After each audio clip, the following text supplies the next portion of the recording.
Bonjour, nous allons voir dans cette vidéo comment on peut vérifier si une expression est l'expression d'une fonction donnée, l'expression de la dérivée d'une fonction donnée. Alors pour cela, je vais faire la démonstration avec l'émulateur de la calculatrice Casio Graph 35 plus E, mais cela peut se reporter sur différentes calculatrices Casio qui ont des modèles proches. Donc je vais utiliser le menu table, qui est pour moi ici le numéro 7, mais cela peut varier d'une calculatrice à une autre. Donc je sélectionne le menu table. Ensuite, je vais effacer ce qui ne m'intéresse pas. Ici, j'avais quelque chose sur la première ligne, mais pour ne pas m'embrouiller, je vais l'effacer. Je vais donc dessus avec le curseur à l'aide des flèches, et je sélectionne Del pour pouvoir effacer. Je valide avec F1. Je vais renseigner dans ma calculatrice l'expression de la fonction f. Donc, on peut se retrouver dans ce genre de situation quand on a un exercice où on a dû calculer une dérivée, on a fait un calcul, on a trouvé quelque chose, et on veut vérifier qu'on ne s'est pas trompé dans l'expression de la dérivée. Ça peut être aussi un cas où on a un QCM, donc on a l'expression d'une fonction et plusieurs propositions pour la dérivée.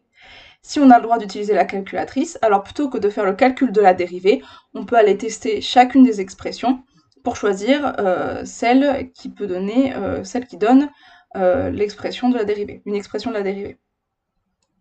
Donc ici, la fonction f est celle qui est donnée en premier à gauche, et puis on va tester deux expressions pour f'. Donc, je disais qu'on allait écrire dans y1 ici l'expression de petit f.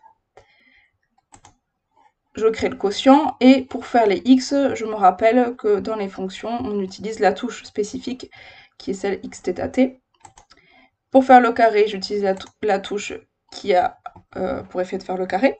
J'ajoute 3. Au dénominateur, je mets x-2 en n'oubliant pas d'utiliser la touche spécifique pour la variable x. Et je valide avec exe. Dans la deuxième ligne, je vais demander à la calculatrice de calculer certaines valeurs de la fonction dérivée de y1.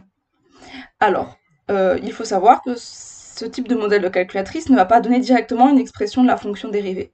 Par contre, elle est capable de calculer l'image d'un certain nombre de réels par la fonction dérivée.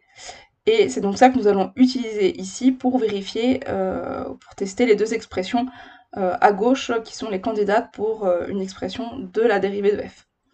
Donc la calculatrice peut calculer un certain nombre d'images par la fonction dérivée, et c'est ce qu'on va lui demander en renseignant y2. Je vais dans Options, avec la touche Option, ou PTN, Calc comme calcul, et je vais aller chercher d sur dx, qui est l'opérateur de dérivation. Entre les parenthèses ici, je vais mettre y1. y1 qui va faire référence à la fonction que j'ai renseignée sur la ligne y1. Je pourrais très bien la recopier, mais je peux aussi utiliser le symbole y1 que je vais aller chercher dans le catalogue. Alors, je ne vais pas la recopier parce que comme ça, si jamais je me suis trompée à un moment ou à un autre, j'aurais juste à changer la valeur sur la ligne y1 et j'aurais pas à changer sur toutes les lignes où j'ai utilisé ce y1.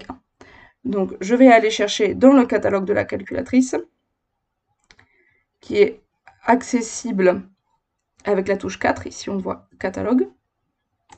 Le catalogue nous permet d'aller chercher à peu près tout ce qui est écrit tout ce qui peut être écrit dans la calculatrice. Donc ici, ça me l'a mis directement sur Y. Sinon, on peut aller chercher directement dans les Y grâce à une touche où il y a écrit Y au-dessus. Donc par exemple celle-là, là il y a écrit Y. Et ça va m'emmener en fait à la ligne des Y sur le catalogue, et je vais pouvoir choisir ce gros Y là en gras pour désigner la fonction. Et je mets un 1 à côté. Donc là, ça veut dire, ce que je suis en train d'écrire, je demande à la calculatrice de calculer des nombres dérivés pour la fonction renseignée en y1. Je valide avec exe. La calculatrice a mis un grand X ici, puisque ici, le grand X, ça va être les valeurs, on va remplacer par les valeurs pour lesquelles on veut connaître le nombre dérivé. Donc ça, c'est la fonction f, et ça va être, entre guillemets, sa dérivée. Moi, je veux tester pour les deux expressions à gauche. Donc je vais les renseigner dans y3 et y4. Donc dans y3, je vais tester la première, x carré x carré plus 4x moins 5 divisé par x moins 2 le tout au carré. Je valide avec exé. La deuxième expression que je veux tester, c'est x au carré moins 4x moins 3 divisé par x moins 2 le tout au carré. Et je valide.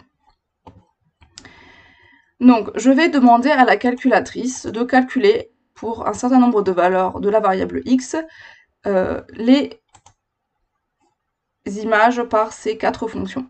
Donc, dans une colonne, on va avoir dans y1, on va avoir la fonction f, ça ne nous intéresse pas trop pour l'instant, mais dans les colonnes y2, y3 et y4, on va avoir les valeurs des fonctions dérivées, plutôt de la fonction dérivée pour y2, la fonction dérivée de f, et dans y3 et y4, les valeurs des deux fonctions qu'on a renseignées. Donc, je vais régler quelles sont les valeurs de x que je vais choisir. Donc ça dépend un peu de vos fonctions, mais on peut aller voir large, donc par exemple entre moins 10 et 10, avec un pas, par exemple, de 0,1.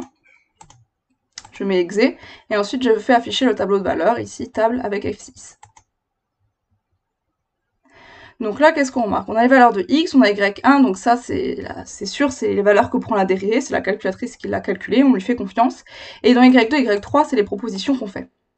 Donc, non, pardon, dans y1, c'est la fonction f, dans y2, c'est la dérivée qu'on avait mis, calculée par la calculatrice, on lui fait confiance, et dans y3 et y4, c'est les deux propositions qu'on a pour la dérivée.